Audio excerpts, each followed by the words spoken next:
मैं हूं शुभ मिश्रा और आप सभी दर्शकों का अन्नदाता कार्यक्रम में स्वागत करती हूं। हमारे देश का किसान जन का पोषक है, वह श्रम का देवता है, अन्नदाता है और उसमें ही भारत की आत्मा निवास करती है। ऐसे ही किसानों की प्रगति के लिए हम खेती बाड़ी से जुड़ी हुई बहुत सी नई लाभकारी जानकारियां हर रोज सुबह लेकर आते हैं। तो चलिए कार्यक्रम शुरू करने से पहले देखते हैं क्या है आज अन्नदाता में।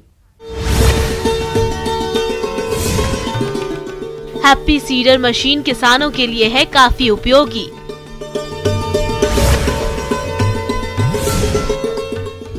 पंचगव्य बनाने की विधि और इसके फायदे।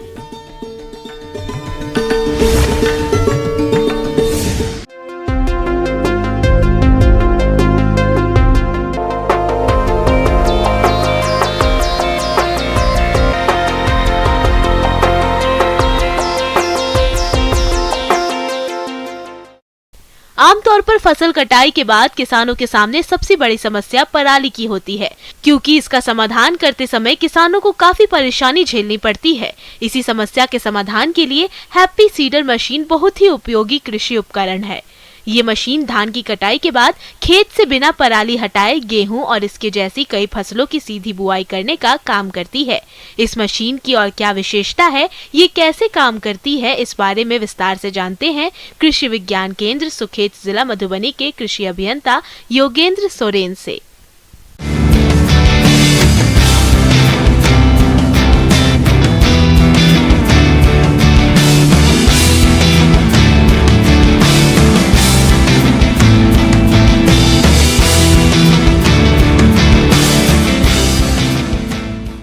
सबसे पहले किसान बंधु, हैप्पी सीडर एक ऐसी मशीन है जो कि मतलब हमारे पराली जलाने की समस्याओं को मतलब वो समाधान करती है।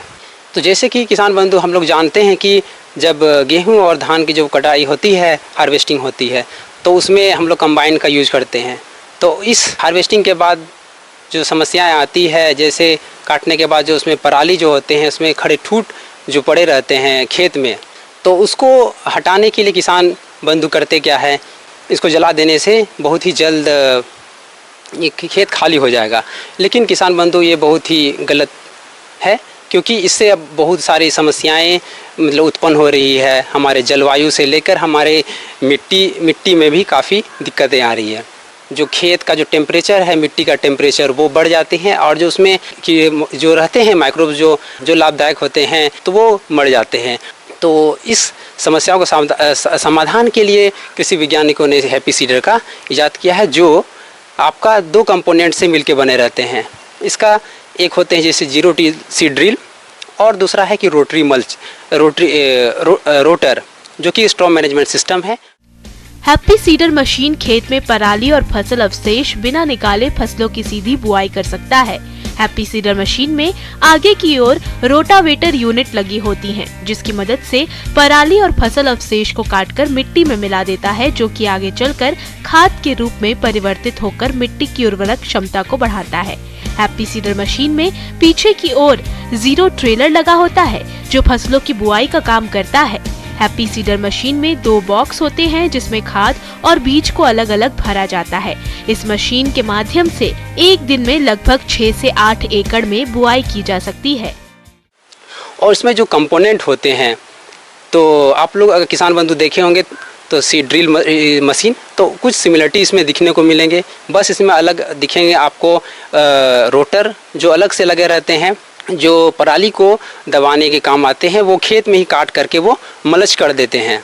और जो फर्टिलाइज़र बॉक्स और सीड बॉक्स में हर बॉक्स में ये पाइप लगे रहते हैं और वो फरो ओपनर पे जा कर के नीचे लगे रहते हैं। और जो कंपोनेंट हैं आपका ड्राई व्हील, जो कि बीज को गिराने और उसको ऑपरेट करती है ड्राई व्हील, इसमें वो लगे रहते हैं।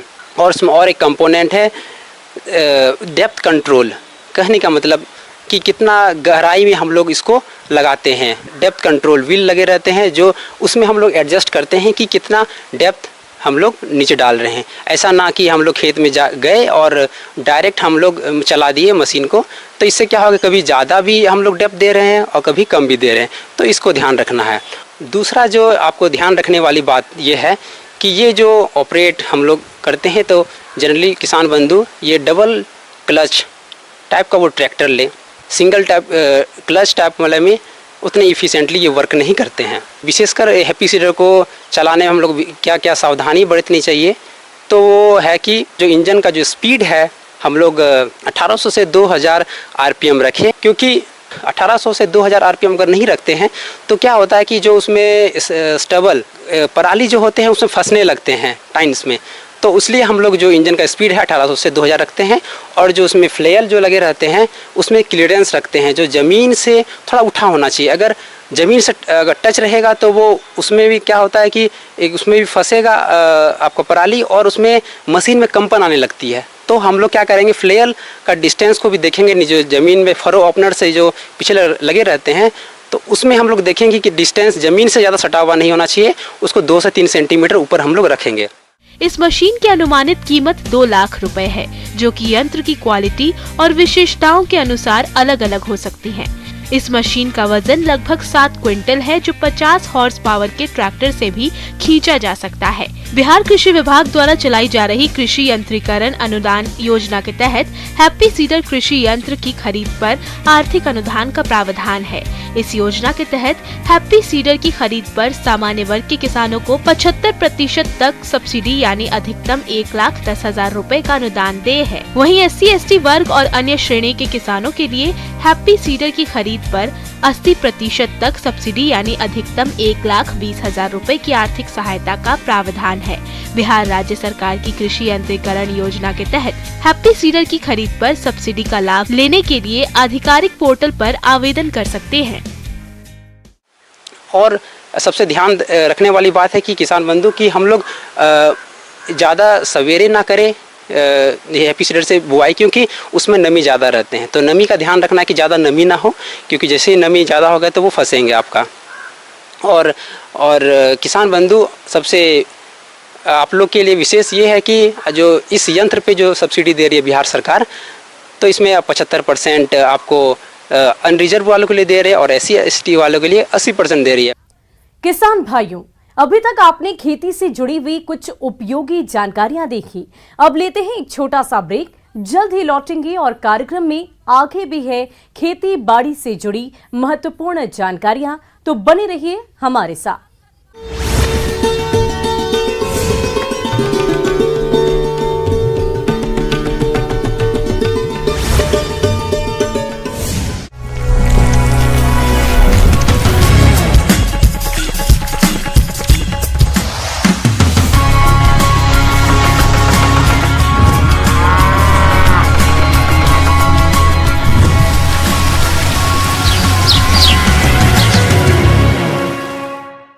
और ब्रेक के बाद आप सभी दर्शकों का अन्नदाता में स्वागत है। चलिए अब रुक करते हैं अगली कड़ी की ओर।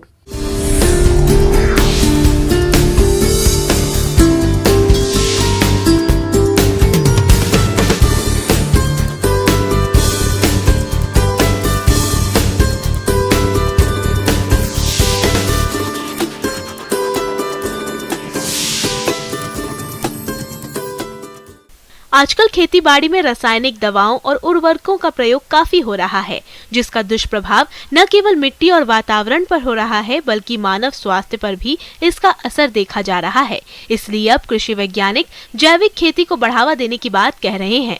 इसी तहत आज हम आपको पंचगव्य बनाने की विधि और इसके लाभ के बारे में बताएंगे, तो इसके लिए देखिए हमारी ये खास रिपोर्ट।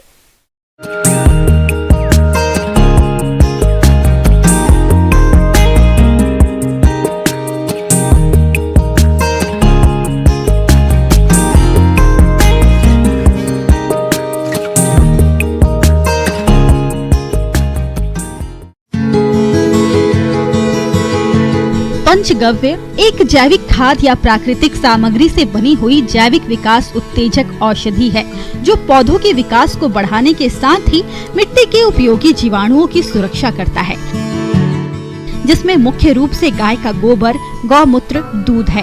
प्राचीन समय में इसका उपयोग खेती की उर्वरक शक्ति को बढ़ाने के साथ पौधों में रोग प्रतिरोधक क्षमता बढ़ाने के लिए किया जाता था। पंचगव्य एक अत्यधिक प्रभावी जैविक खाद है। जो पौधों की वृद्धि एवं विकास में सहायता करता है और उनकी प्रतिरक्षा क्षमता को बढ़ाता है। पंचगव्य का निर्माण देसी गाय के 5 उत्पादों से होता है, क्योंकि देसी गाय के उत्पादों में पौधों के लिए आवश्यक सभी पोषक तत्व पर्याप्त व संतुलित मात्रा में पाए जाते हैं। चलिए एक नजर डालते हैं इसको बनाने की विधि पर। तो पंचगव्य को बनाने के लिए 5 किलोग्राम देसी गाय का ताज़ा गोबर, 3 लीटर देसी गाय का ताज़ा गोमूत्र, 2 लीटर देसी गाय का ताज़ा कच्चा दूध, 2 लीटर देसी गाय का दही, 500 ग्राम देसी गाय का घी, 500 ग्राम गुड़ और 12 पके हुए केले की जरूरत होती है।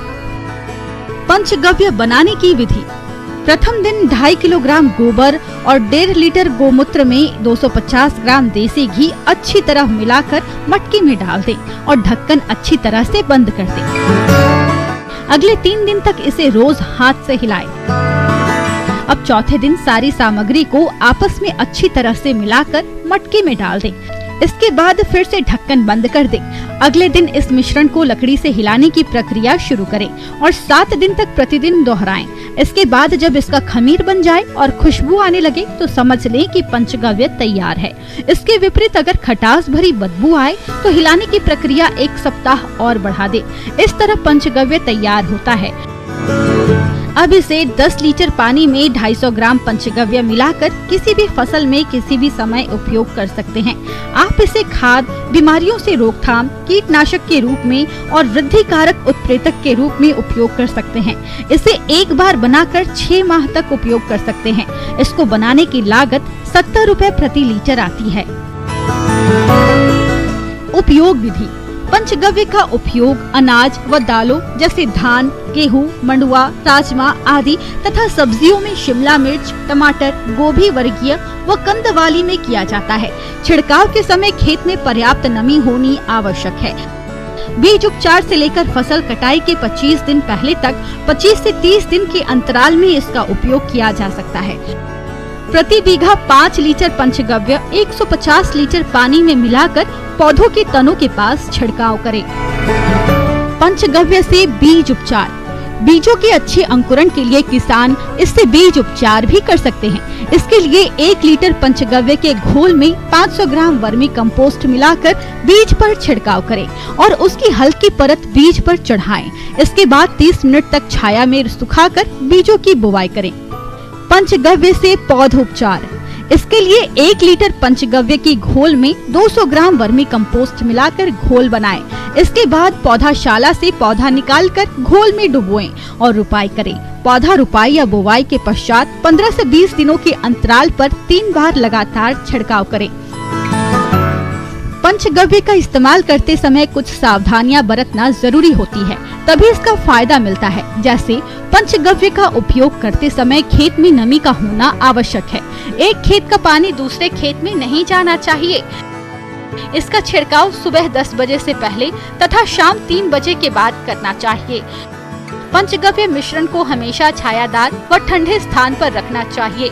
इसको बनाने के 6 माह तक इसका उपयोग अधिक प्रभावशाली रहता है। टीन, स्टील और तांबा आदि के बर्तन में इस मिश्रण को नहीं रखना चाहिए। इसके साथ रासायनिक कीटनाशक और खाद का उपयोग नहीं करना चाहिए। पंचगव्य के प्रयोग से लाभ के बारे में चर्चा करें तो पंचगव्य भूमि की उर्वरा शक्ति में सुधार करता है। भूमि में हवा व नमी को बनाए रखता है, जिससे मिट्टी में सूक्ष्म जीवाणु की संख्या में बढ़ोतरी होती है। इसके प्रयोग से फसल में रोग व कीट का प्रभाव कम करना होता है।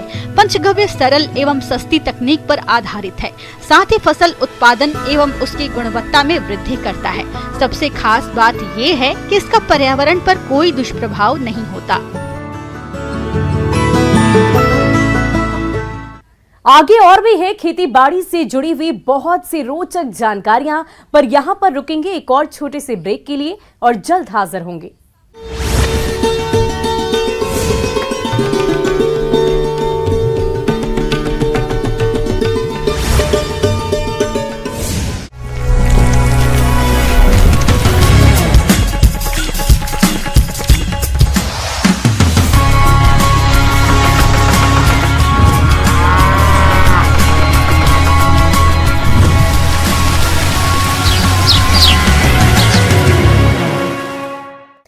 और ब्रेक के बाद एक बार फिर से आप सभी दर्शकों का अन्नदाता कार्यक्रम में स्वागत है। बढ़ते हैं अगली प्रस्तुति की ओर।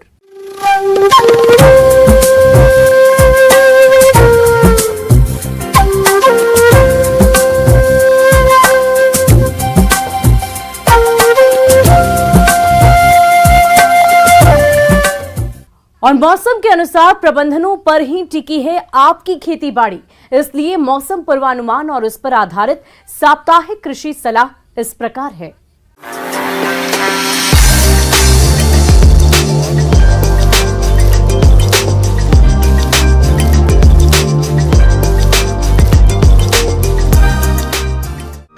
ग्रामीण कृषि मौसम सेवा भारत सरकार और डॉक्टर राजेंद्र प्रसाद केंद्रीय कृषि विश्वविद्यालय पूसा समस्तीपुर द्वारा भेजे गए मौसम पूर्वानुमान रिपोर्ट के आधार पर बिहार के जिलों में आसमान प्रायः साफ और मौसम शुष्क रहने का अनुमान है। इस दौरान अधिकतम तापमान 27 से 30 डिग्री सेल्सियस रहने की संभावना है। न्यूनतम तापमान 14 से 16 डिग्री सेल्सियस के बीच रहने का अनुमान है। औसतन 5 से 8 किलोमीटर प्रति घंटा की रफ्तार से अगले 2 से 3 दिनों तक मधुबनी, सीतामढ़ी, शिवहर, पूर्वी तथा पश्चिमी चंपारण में पूर्वा हवा और अन्य जिलों में पछुआ हवा चलने की संभावना है। इस अवधि में मौसम साफ रहेगा, अतः किसान भाई धान की कटनी और दौनी के कार्य को उच्च प्राथमिकता दें। विगत माह बोई गई मटर, राजमा, लहसुन और सब्जियों वाली फसलें जैसे टमाटर, मिर्च, पत्ता गोभी एवं फूल गोभी में निकाई गुड़ाई कर आवश्यकता अनुसार सिंचाई करें। सब्जियों में कीट व्याधि की निगरानी करते रहें। प्याज की स्वस्थ पौध तैयार करने के लिए प्रत्येक 10 से 12 दिनों के अंतराल पर खरपतवारों को निकालते रहें। गेहूं की बुआई के लिए तापमान और अन्य मौसमीय परिस्थितियां अनुकूल हैं। किसान भाई अब गेहूं की बुआई शुरू कर सकते हैं। खेत की तैयारी के समय 150 से 200 quintal compost, 60 kilogram nitrogen, 60 kilogram phosphorus एवं 40 किलोग्राम पोटास प्रति हेक्टेयर की दर से व्यवहार करें। बुआई के लिए HD 2967, HD 2733, HD 2824, DW 187, DW 39, HUW 468, CBW 38 किस्में उत्तर बिहार के लिए अनुशंसित हैं। बीज को बुआई से पहले 2.5 ग्राम कार्बेंडाजिम से प्रति किलोग्राम बीज को उपचारित करके बुआई करें। छिटकवा विधि से बुआई के लिए प्रति हेक्टेयर 125 किलोग्राम और सीड ड्रिल से पंक्ति में बुआई के लिए 100 किलोग्राम बीज की जरूरत होगी। बीज के अच्छे जमाव के लिए खेत में नमी का होना जरूरी है। मसूर की मल्लिका अरुण KLS 218, HUL 57, PL 5 और WVL 77 किस्मों की बुआई करें। बुआई के 2 से 3 दिन पहले कार्बेंडाजिम फफूंदनाशक दवा का 1 ग्राम प्रति किलोग्राम बीज की दर से बीज को शोधित कर लें। इसके बाद कीटनाशी दवा क्लोरोपाइरीफास 8 मिलीलीटर प्रति किलोग्राम बीज की दर से उपचारित करें। बुआई के ठीक पहले उपचारित बीज को उचित राइजोबियम कल्चर से उपचारित कर बुआई करें। चना की बुआई के लिए अभी मौसम अनुकूल चल रहा है। बुआई के समय 20 kilogram nitrogen, 45 kilogram phosphorus, 20 kilogram potash और 20 किलोग्राम सल्फर प्रति हेक्टेयर की दर से व्यवहार करें। चना के लिए उन्नत किस्में पूसा 256, KPG 59, उदय एवं पूसा 372 किस्मों का चयन करें।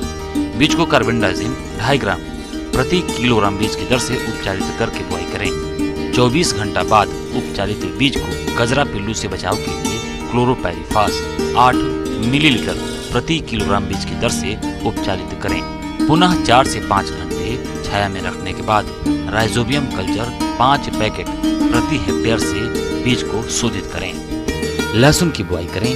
लहसुन की उन्नत किस्मों में गोदावरी जिसे सिलेक्शन 1 के नाम से जानते हैं, श्वेता जिसे सिलेक्शन 10 के नाम से जानते हैं, एग्रीफाउंड डार्क रेड जिसे G11 के नाम से जानते हैं, लहसुन की उन्नतशील अनुशंसित किस्में हैं।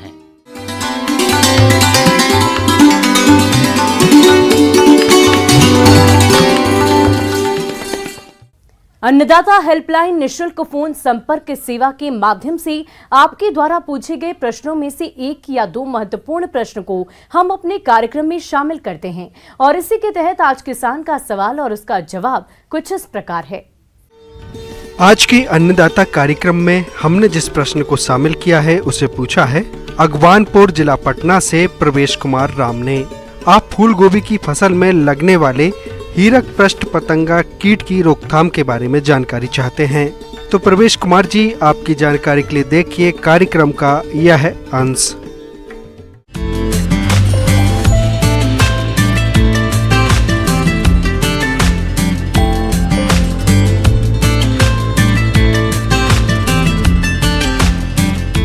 गोभी का पतंगा, जिसको अंग्रेजी में डायमंड बैक मॉथ कहते हैं, ये अक्टूबर माह से मार्च माह तक सक्रिय रहता है। इसके बाद इसमें क्या है कि ये छोटा सा पतंगा होता है, लार्वा होता है, जो गोभी वर्गीय फसल जैसे फूलगोभी, पात गोभी, बहुत बार देखा गया है कि ये सरसों इत्यादि पे भी पाया जाता है। इसका पहचान ऐसा है कि इसके पंख पे ऐसी 3 धारियां सफ़ेद होती हैं कि जो जब पंख दोनों मिल जाते हैं वो 3 कोने शेप में होते हैं, 3 हीरे के आकार के हो जाते हैं। इसलिए इसका नाम जो पड़ा डायमंड बैक मॉथ, इसी के चलते पड़ा। गोभी का हीरक पृष्ठ शलभ या डायमंड बैक मॉथ हल्की हरे रंग की होती है और पूरी बढ़ने पर 1 सेंटीमीटर लंबी, बीच में मोटी तथा दोनों तरफ पतली होती है। पत्तों को धीरे से हिलाने पर सुंडी नीचे की तरफ धागे जैसे पदार्थ की सहायता से लटक जाती हैं। प्रारंभिक अवस्था में सुंडी पत्तियों में छेद बनाकर हरे पदार्थ को खाती हैं तथा अधिक आक्रमण होने पर सुंडियां गोभी के फल को भी चट कर जाती हैं। पत्तियों पर सुंडियों के मल के कारण काले फफूंद की बीमारी हो जाती है। इसका जो मादा है वो करीब 60 अंडे एक बार में दे देती है। अकेले देती है या कभी कभी समूहों में भी अंडे दे देती है ऊपरी सतह पर पत्तों के। जो छोटा बच्चा होता है, लार्वा होता है, वो अंदर ही उसको खनन करता है पत्तों को और इससे क्षति होता है जिसको देख नहीं पाते हैं। और ये पत्ता तब किसान भाइयों को पता चलता है जब उसका जो मल मूत्र है, मल त्यागता है कीड़े का, वो हमें दिखता है। तब पता चलता है कि हमारे फसल पे इस कीड़े का आक्रमण हो गया है। जो लार्वा का दूसरा अवस्था होता है, शिशु का दूसरा अवस्था होता है, वो ज़रा दिखने लगता है और वो ज़्यादा पत्तियों को काटता है और कभी कभी आपको पत्ते छेद जैसे भी दिखने लगते हैं। ये नुकसान करते हैं और उसके बाद कालांतर में जाके जो फल होता है उसको भी नुकसान पहुंचाने लगते हैं। इस कीट की रोकथाम के लिए खेत की गहरी जुताई करें ताकि कीट और रोग के जीवाणु पक्षियों द्वारा खा लिए जाएं अथवा तेज धूप में नष्ट हो जाएं। पौध के रोपण से पहले जड़ का इमिडाक्लोप्रिड द्वारा उपचार करें। कीट एवं रोग रोधी प्रजाति का चुनाव करें। रोकथाम के उपाय के लिए पौधशाला से ही हमें देखभाल करना पड़ेगा। पौधशाला में जब हम लगाते हैं बीज, उसके 10वें, 20वें और 30वें दिन पे कार्टाप हाइड्रोक्लोराइड का 0.5% का छिड़काव करेंगे तो इससे बचाव हो सकता है। किसान भाइयों, इसमें जैविक नियंत्रण गोभी का पतंगा में आप बायोपेस्टिसाइड जो है बैसिलस थुरिजेंसिस 2 ग्राम प्रति लीटर के दर से भी छिड़काव कर सकते हैं। जहां जो ऑर्गेनिक खेती करते हैं उनके लिए फ़ायदेमंद है और जो ऑर्गेनिक ना भी करते हैं उनके लिए फ़ायदेमंद है।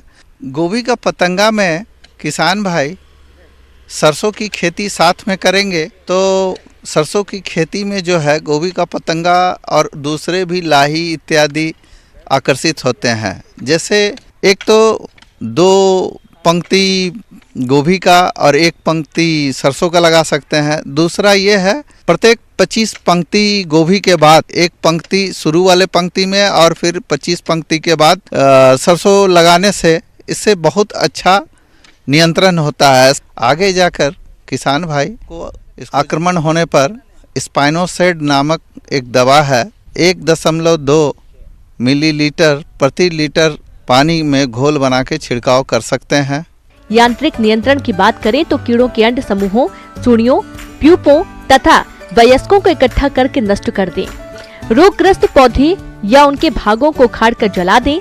खेत में जगह जगह पर बांस खूंटियां लगाएं, जिससे पक्षी कीड़ों को खाकर नष्ट कर सकें। मित्र कीटों का संरक्षण करें। प्रकाश प्रपंच की सहायता से रात को कीड़ों को आकर्षित कर नष्ट करें। कीड़ों की निगरानी व उनको आकर्षित करने के लिए फेरोमोन ट्रैप का प्रयोग खेत में करें। अपने खेतों पे 12 प्रलोभन प्रति हेक्टेयर के दर से लगाएंगे तो इसका जो पतंगा है वो फंस जाएगा, नर पतंगा फंसेगा, जिससे मादा के साथ मिलन नहीं होगा और अंडे नहीं देगी, तो आगे आपका नुकसान नहीं होगा। इसमें नीम सीड कर्नल एक्सट्रैक्ट जो है, निमोली का जो है 5% बहुत ही अच्छा प्रभाव देखा गया है। इसका भी 3 से 4 बार छिड़काव कर सकते हैं 10 दिनों के अंतराल पर। ये 2 मिलीलीटर प्रति लीटर के दर से दवा का छिड़काव करें तो ये इस तरह से दोहरा फायदा होगा और पर्यावरण अनुकूल, ये हमारा जो नियंत्रण होगा वो पर्यावरण अनुकूल होगा। किसान भाइयों, अन्नदाता आपकी सेवा के लिए संकल्परत है। कृषि संबंधित समस्या और सुझाव के लिए आप हमें इस पते पर संपर्क कर सकते हैं। प्रोड्यूसर अन्नदाता, news 18 Bihar Jharkhand, Ramoji film city, Hyderabad 501512 और साथ ही आप हमें ईमेल भी कर सकते हैं। हमारा ईमेल आईडी है p18annadatabihar@nw18.com। इसके अतिरिक्त आप हमें निःशुल्क हेल्पलाइन नंबर 180088921663 पर सोमवार से लेकर शनिवार सुबह 10 बजे से शाम 4 बजे के बीच संपर्क कर सकते हैं। किसान भाइयों, अब समय हो रहा है आपसे विदा लेने का, तो हमारी अन्नदाता टीम को दीजिए इजाजत। कल फिर आपसे मुलाकात होगी कृषि संबंधित कुछ और महत्वपूर्ण जानकारियों के साथ। नमस्कार।